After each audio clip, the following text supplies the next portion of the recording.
Hello, and welcome to another edition of Paranormal Activity and Mysterious Stories. Let me give you a quick preview of what I got coming up in this video. The first is a quick video from China. Some guy driving in his car claims to have videotaped something that looks like a flying saucer on the back of a truck. Not too sure what it could be, but we'll take a look at that. Second, I have this website that talks about Colonel Philip James Corso. Now, Corso was the guy who was in charge of going to crashed UFO sites and, getting all the debris and then giving different parts to different companies and having them back engineer it. And then, their payoff was that they would get to keep the patents. And, that's how we got the microwave oven, LED light, microchip, stealth technology. All of that stuff came from a supposed UFO crash. And Philip Corso was the guy in the military that was tasked with determining which companies, got to get rich off of this new technology. But anyways, he does this interview where he states that that these aliens are the Greys, that a lot of the Greys are actually biorobots. So we'll take a look at that.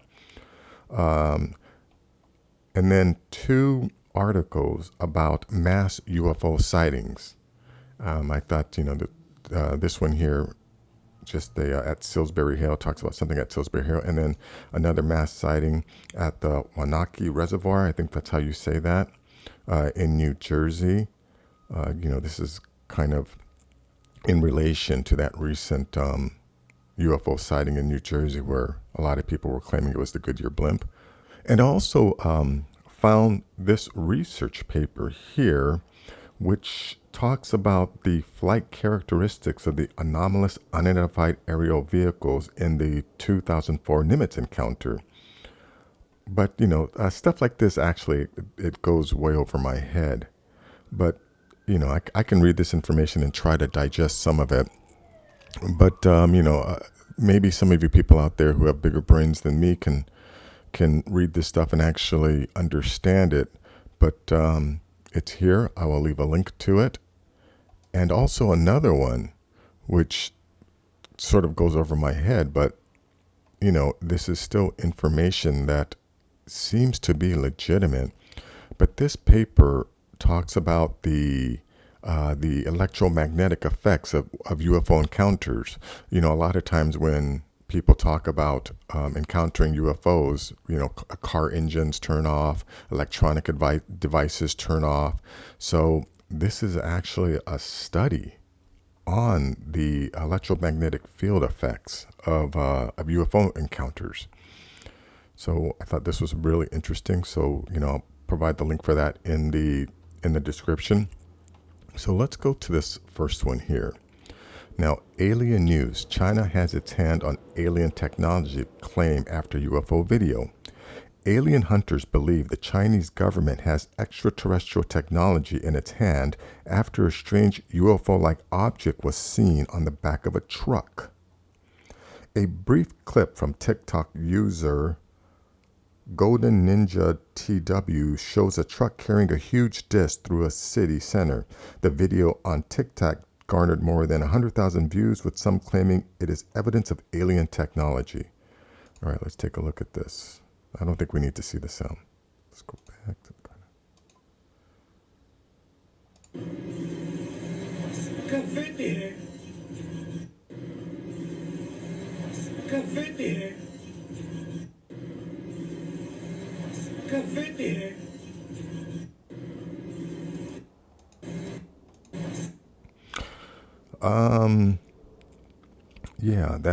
that definitely looks strange.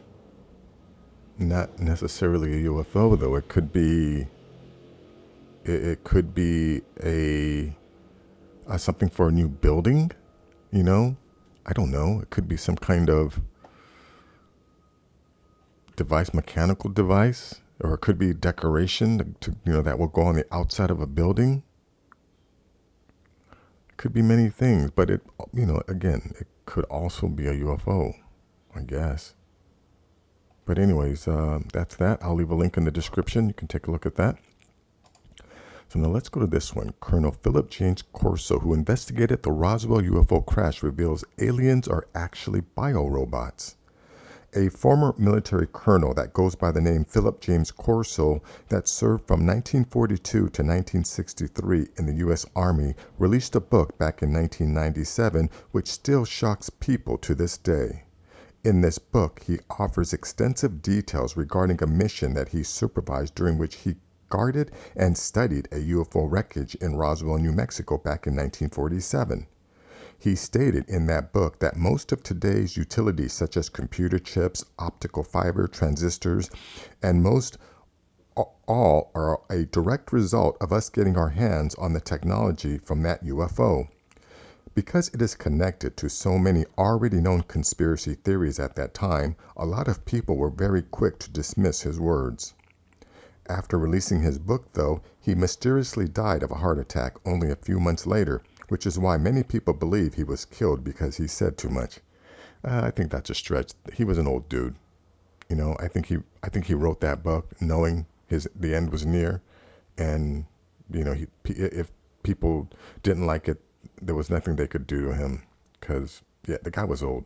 It's kind of a stretch to say that that's the reason why he got killed. He was mentally stable, as many military colonels must be. His military achievements all prove this. Well, let me just get to the video where he talks about this stuff. Okay, let me show you. I've marked a few spots on here with timestamps. Let's see. The first one, 3:38.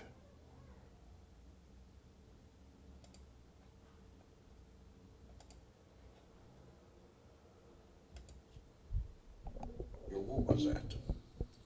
First I thought it was a child because it was small. Then I looked at this head and all. And this was only happened a matter of seconds. Then I put the end back down. And the head was different, the arms were spindly, the body it was gray. So right at that moment I figured, I don't know what this thing is. So like in the intelligence business, I just better put it in the back of my head here and wait till maybe in the future I get corroboration so I can evaluate what it is. So I promptly forgot about it. 10 years later, I was down there, commanded the range in New Mexico, in White Sands, the Army missile firing range, in northern, right near Trinity site, my headquarters was. On my own radar, start picking up items going 3,000–4,000 miles an hour in this area. I had pencil beam radars which locked on the target. And the boys told me about 3. Okay, yeah, you see he describes, it's a quick description of what he saw of an alien gray. Now let me go to another spot where he talks about getting signals from space.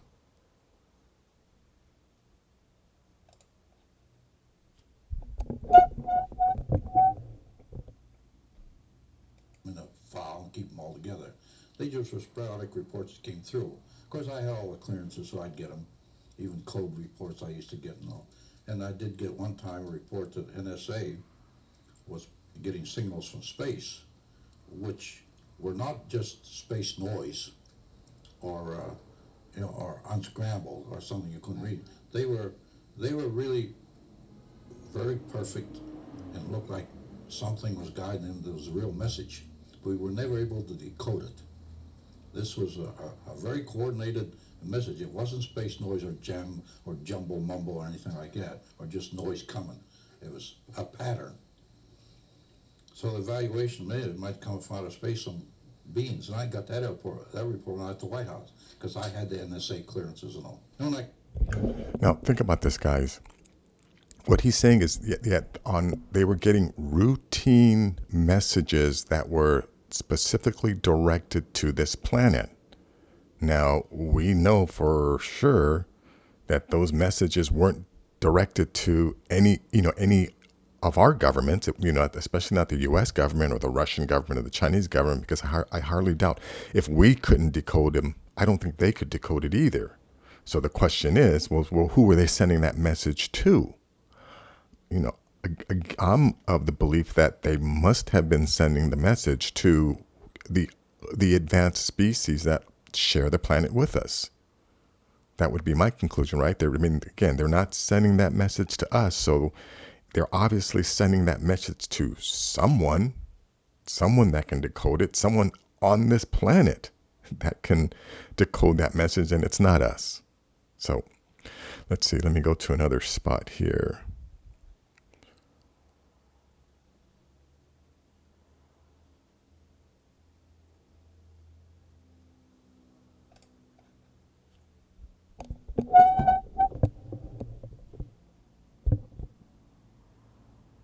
On to that. Give us information to the young people of the world in this country. They want to hear it. They want it. Give it to them. Don't hide it and tell lies and make stories. They're not stupid. They're not young men that'll panic.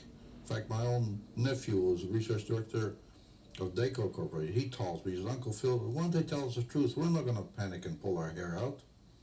And one good example of this, which I always tell.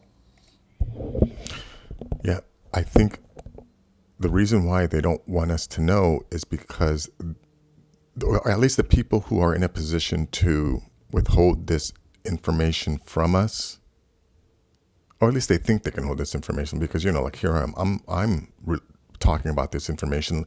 Where I learned it from was Linda Moulton Howe. You know, she's talking about this information, so we can figure it out for ourselves. But then there are definitely people who, you know, I mean, the simple fact is there are a lot of people with sheep brains who refuse to believe anything, and they're only going to believe whatever the mainstream media tells them. So if the mainstream media doesn't tell them anything, they're not going to believe it. You know, it's a simple fact. There's a whole bunch of people in our population who have that type of mindset, who are just so rigid in their beliefs that anything that, you know, doesn't fit into their worldview, it's all fake, phony, whatever. I can't help those type of people, but, you know, for those of you who are open-minded and able to accept this information, yeah, I think people can handle it. And I don't think I think the government is just using this excuse that we will panic as a reason to just withhold it, because ultimately they don't want to lose power. They don't want to let go of our dependence on a energy source, which requires us to carry and pay someone else in order to do things. You know, we have to have energy to do things, and our species, our society is forced to pay someone else in order to provide us with the energy that we need. When the reality is the energy that we need, this 0 point energy, can all be extracted right out of the ether around us. And, you know, we have that technology. Our government has that technology, but they're not going to release it to us. So anyways, let me get to another point, 1447.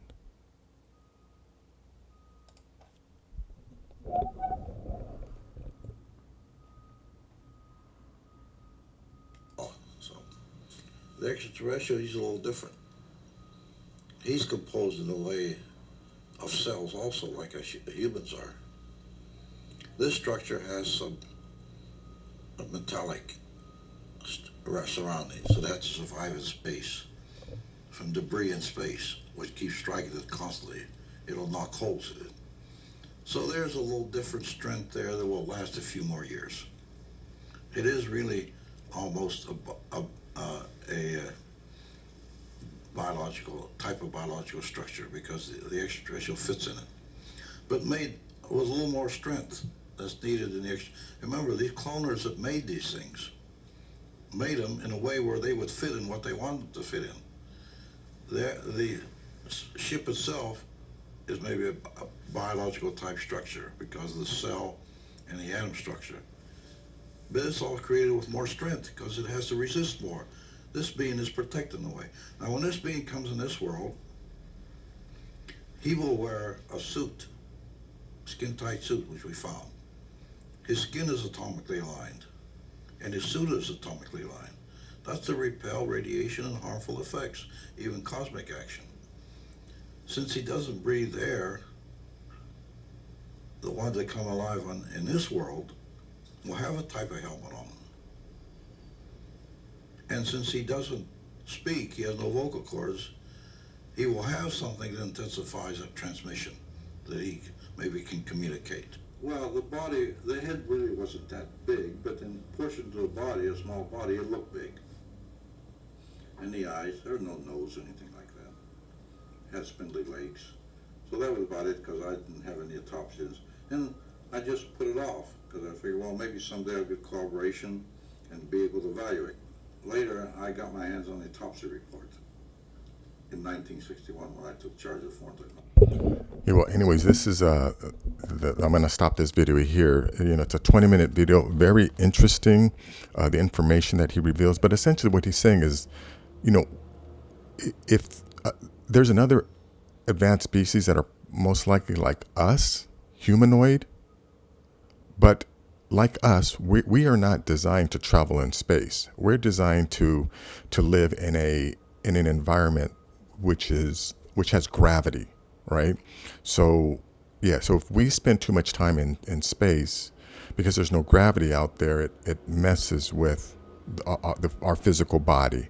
Like a lot of astronauts, if they spend too much time in space, something happens with their eyes, because our eyes are designed for this environment, which is a gravity environment. It's not designed to travel in space. So apparently the gray clones are designed to travel in space. They're like their little worker bees. Whenever, whatever they have to do out in space, they send the little grays because they can't do it.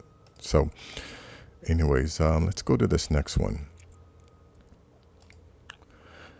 Yeah, these are two articles here. This article here, this article. It's about mass UFO sightings. The incredible 1994 UFO humanoid case at Silbury Hill. This is one of the most bizarre multiple witness UFO cases ever recorded in the UK, and it rivals the famous 1955 Kelly Hopkinsville Greenman case for strangeness. The entire 1994 Silbury Hill event is detailed in 11 pages by Andrew Collins in his 2012 book, Light Quest. This article is only a brief synopsis of the events and subsequent experiences reported by the witnesses. The case is little known outside the UK, but is clearly one of the most important cases in UFO history. The book Light Quest includes several full-page illustrations of the object and the beings encountered by the witnesses.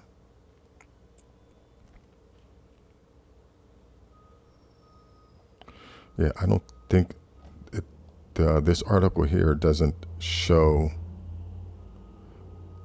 any of the photos. The area around Silbury and near Avebury is a hotbed of strange reports. UFOs, crop circles, humanoids, strange lights, and apparitional phenomenon are frequently reported. In July 1994, 3 people climbed England's Silbury Hill and planned to spend the night atop the 131-foot-high mound to watch for possible crop circle activity. The 3 people, 2 men and a woman, were soon met by 2 other friends, but the 2 friends left shortly before dark. A group of 5 or 6 teenagers was also on the summit of the mound at the same time. The teenagers fell asleep around midnight as fog began to encircle the mound, and they appeared to be frozen or deeply asleep when the strangeness began to unfold. Around 1 a.m., the 3 witnesses heard what they thought were the sounds of someone ascending the hill by coming straight up the side, not by using the spiral path that leads up and around the hill. Looking over the side of the steep mound, they thought they could see small dark forms moving around, forms resembling children, but their attention was immediately grabbed by the sight of an orange fireball appearing about a mile away, slowly floating above the ground. When all 3 people looked at the orange fiery orb, another fireball immediately appeared beside the first. So then, this just goes on, describing what they saw. There were several people involved, so this isn't, just a one-off, and all of them essentially had the same story. So this is into this. This is a mass sighting, and now here's another mass sighting story, and this one is. I'm not too sure if this is about the recent New Jersey one. Some of the most exciting UFO encounters on record have to do with large numbers of people seeing the same thing at the same time. These mass sightings always tend to invoke intrigue and curiosity as they involve so many non-related people and often very reliable witnesses simultaneously, creating a case that truly serves to inspire wonder. Such mass sightings are relatively rare within the UFO world, but they always serve to give even the skeptics pause and are some of the more interesting accounts out there. One such case originated in the U.S. state of New Jersey, and it involves many reliable witnesses, a strange otherworldly craft, and a possible insidious government cover-up. Yeah, okay, now this happened in 1966. One of the most intriguing mass UFO sighting flaps in U.S. history started as a normal day like any other in the small suburban town of Wenatchee, New Jersey. But as the day came to a close, a bizarre series of events would begin to play out.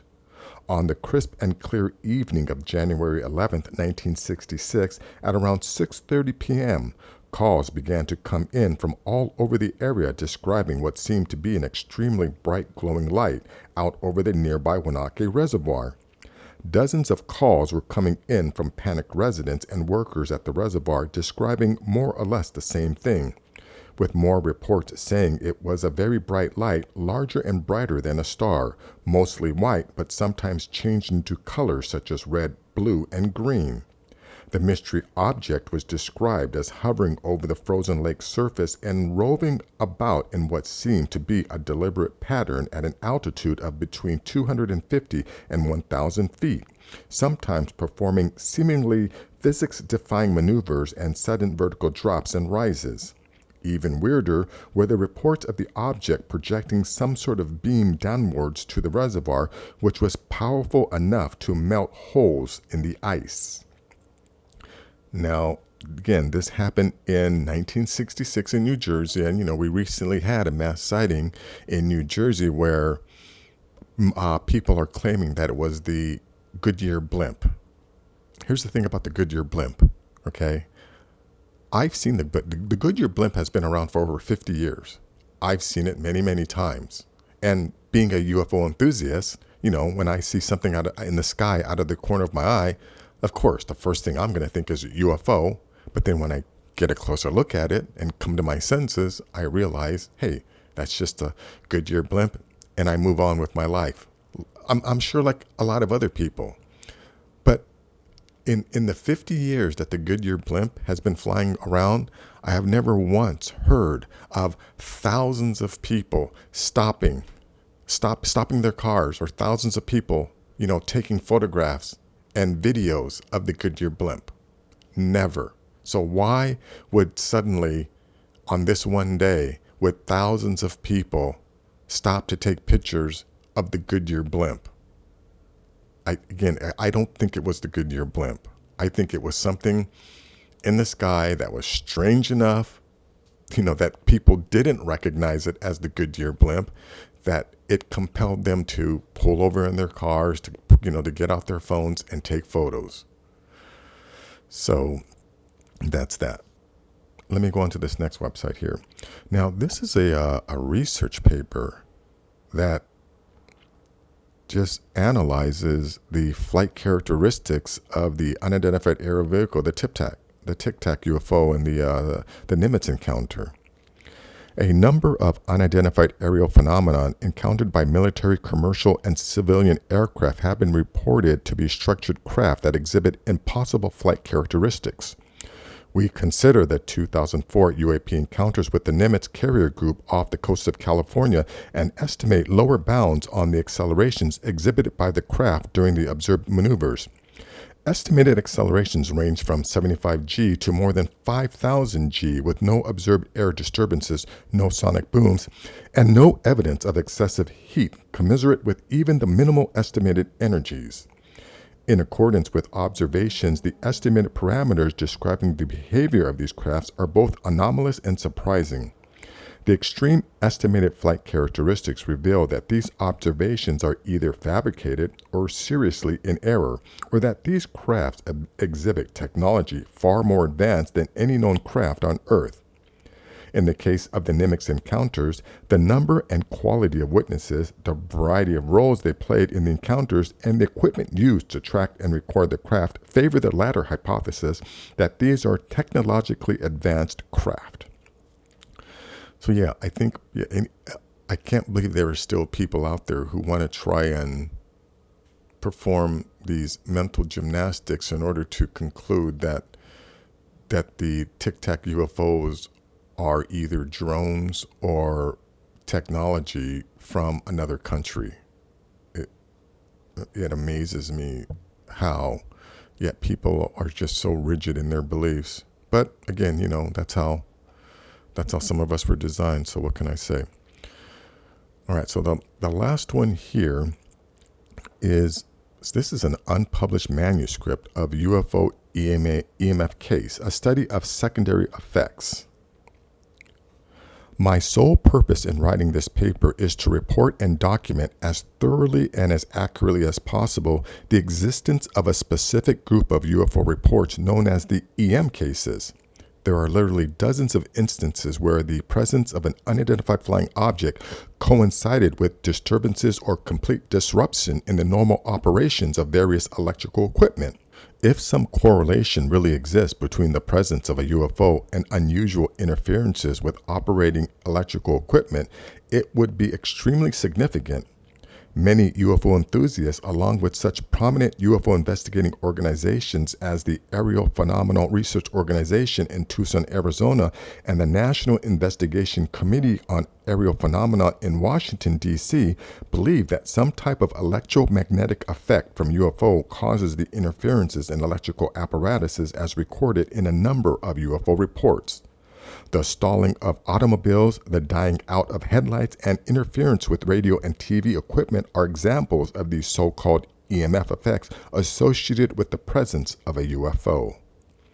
Wow, I had no idea that there was an Aerial Phenomenon Research Organization or the National Investigation Committee on Aerial Phenomenon. I had no idea that even existed. But that is very, very interesting.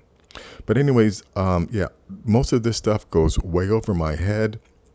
I'm sure there's some of you guys out there who do understand this, and it'd be great if you could, go through this and maybe, break it down into more layman's terms in the description. But that's going to be it for this video. If you like videos like this, please give this video a thumbs up. Please share this video, and if you're new to the channel, please subscribe. I'll have more things like this. Take care.